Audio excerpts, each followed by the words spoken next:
Today on Northwest X, we're making skate wax.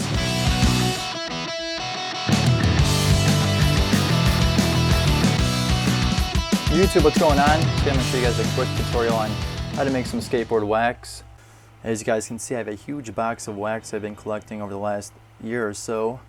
You're going to need some vegetable oil for today. It's one of our key ingredients. We'll be getting to the butter later on.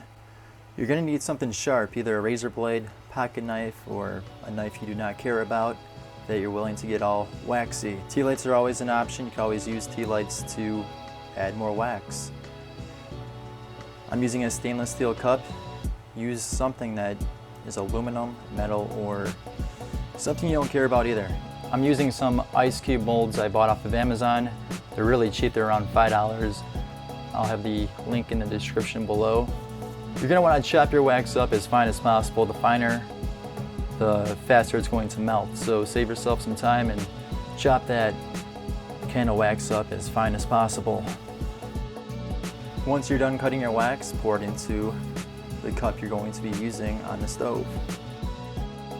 Alright, so now I'm going to turn the stove on. I'm going to turn it up to about a pretty high flame because we want this to melt pretty quickly. So right here we have our vegetable oil and our butter. I'm just going to use a couple teaspoons, I think 2 teaspoons right here of vegetable oil and about a slice of butter. I'm using the amount that goes with the amount of candle wax I put inside of my cup. Continue to stir the candle wax until it is in a liquid state. It needs to be liquefied before you add the butter in, which I'm doing right here. And then I'm going to mix the vegetable oil in with that. I'm going to begin stirring it some more and mixing the two in with each other. I'm going to carefully take the cup out of the boiling hot water. Got to be very careful here. I suggest using an oven mitt. That would be very handy to use in this situation here. Now do your best pouring the wax into the molds. It is a pretty messy job.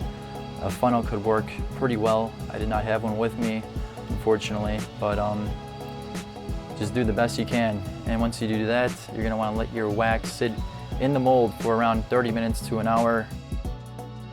If the temperature is cold outside, just go put them outside your back doorstep and it'll dry 10 times quicker. After waiting about half an hour to 45 minutes, you should have wax looking like that. Now we're going to go on to packaging our skate wax. I've waited about an hour before I took my wax out of the mold. This is called shrink wrap right here. You can get this off of Amazon. Runs for around $10 for 70 packets of it, so it is kind of costly, but it is very, very awesome. As you can see here, I'm putting the wax inside of the shrink wrap, using my heat gun to shrink the wrap to the wax. You got to be careful here because wax does melt and the heat gun does get very warm, so on the lowest settings, rotate it while heating it to make sure you're not getting one spot. So overall, now I can leave this skate wax on my shelves in here without having to worry about wax getting all over the surface. I got it packaged up pretty nicely, so that's one way you could package it. I'll have the link in the description below on where you guys get the shrink wrap. Get some on Amazon. So let me know what you guys think on the skate wax down there in the comments below. I know it did turn out a pretty ugly color. I could have got it all one color, preferably a pretty color if I was to use the same color candles, but so once again, this is just one way on how to make skateboard wax. There's millions of tutorials on YouTube on how to make skateboard wax, so I'm just adding to the list of that. I'll have all the links down there in the description below where you can find all that stuff I used in today's video on Amazon. The shrink wrap, the ice cube molds, and I believe that's it. But just remember the key ingredients: vegetable oil and butter, and of course the candle wax. So I hope you guys found this video useful. Go make some skateboard wax. Besides, I hope you guys have a great, awesome Tuesday. Like, comment, and subscribe. See you guys tomorrow.